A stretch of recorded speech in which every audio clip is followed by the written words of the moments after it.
শুভ বিকেল বন্ধুরা। আজকে পয়লা বৈশাখের পার্ট 2 নিয়ে এসেছি। কালকে তো অর্ধেকটা দিয়েছিলাম দুপুর পর্যন্ত, তারপর এই যে বাবারা বিকেলে বাড়ি যাচ্ছে।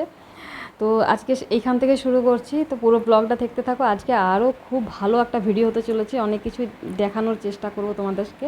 তো দেখো বাবু এইখানে মা নিয়েছে, আর বাবুর কাণ্ড দেখবে, কিছুতেই নামবে না একদম, মানে ও মনে হচ্ছে যেন চলে যাবে এবার বাবাদের সাথে, কিছুতেই নামছে না।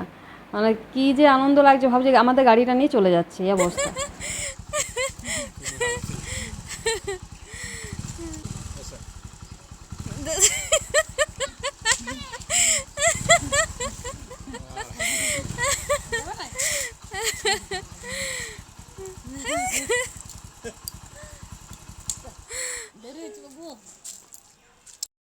আমি সামনে আছি, ওর বাবা নিচ্ছে, কিন্তু মায়ের কাছ থেকে আর কিছুতেই আসছে না, আর কেঁদে দিচ্ছে।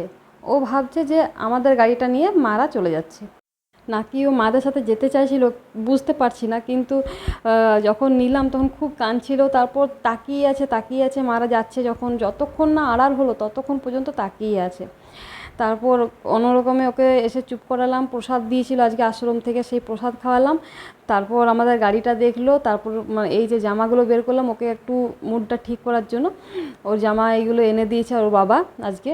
তো অনেক দিন থেকেই বলছিল যে আনবো আনবো করে, আনা হচ্ছিল না। তো আজকে যেহেতু পয়লা বৈশাখ, আর পয়লা বৈশাখে একটা জিনিস খুব মনে পড়ে যায়, আমরা যখন ছোট ছিলাম, তো আমরা 4 বোন, তো বাবা একই রকমের ছিট কিনতো জানো তো। তো ওই পিস কিনে তারপর 4 বোনের জন্য একই রকমের ফ্রক বানাতো, আর 4জন মিলে ঘুরতে যেতাম।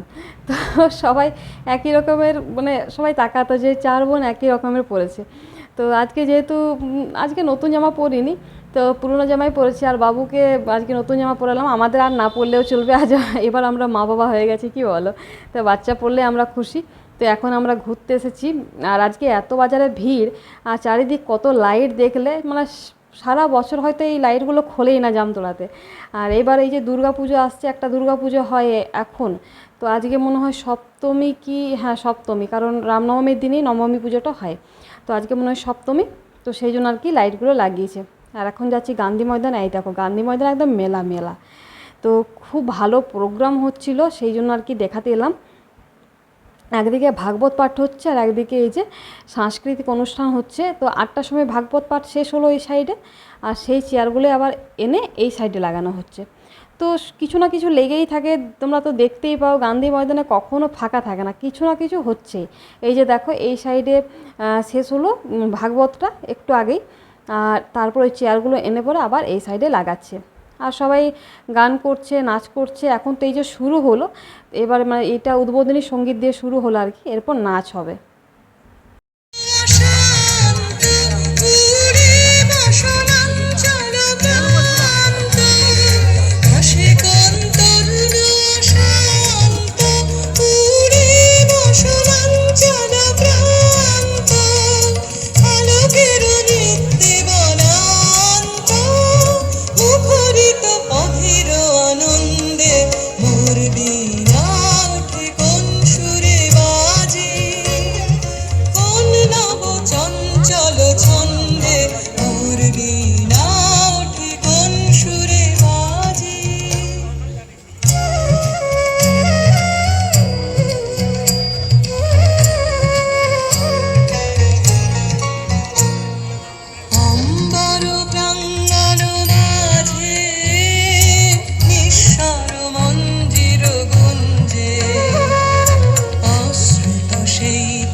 এত ভালো একটা প্রোগ্রাম হচ্ছিল, তো আসতে তো ইচ্ছে করছিল না, দেখলেই কত একদম মেলার মতো লোক আছে, পুরো একদম ভিড়। তো কি করব, আসতে হতোই, আবার সেই ভোরে উঠতে হবে, আবার কালকে আবার প্রথম থেকে কাজ শুরু করতে হবে। তো এখানে রাত্রে কিছু খাবার করে নিয়ে বলে যে না রুটি করতে হবে না, কিছু নিয়ে আসবো। তো এই যে একটা করে নিয়ে এসেছি, বার্গার নিয়ে এসেছি, আর একটা করে ধোসা। তো আর কাকিমাদের বাড়িতে গেছিলাম, সেখানে আবার ছাতু ভরা রুটি খেলো, আমি অর্ধেকটা খেলাম, ও দেড়টা খেলো, মানে দুজনকে দুটো দিয়েছিল, তো আমি পেটটা পুরো ভরেছিল, তার জন্য কি খেতে পারিনি। তো এই হচ্ছে আজকে রাত্রের খাবার। আর তোমরা বলো আজকের ভিডিওটা কেমন লাগলো, একটু কমেন্টে জানিও। আমি এখন বার্গার খাই, মুখে পুরো একদম ঢুকে যাচ্ছে পুরো মুখটা। চলো আজকের ভিডিওটা এখানেই শেষ করছি। ভিডিওটা কেমন লাগলো অবশ্যই একটু কমেন্ট করে জানিও, ভালো লাগলে অবশ্যই একটু লাইক করে একটু সাবস্ক্রাইব করে আমার পাশে থেকো। সবাই খুব ভালো থেকো, সুস্থ থেকো, দেখা হচ্ছে নতুন একটা ব্লগে।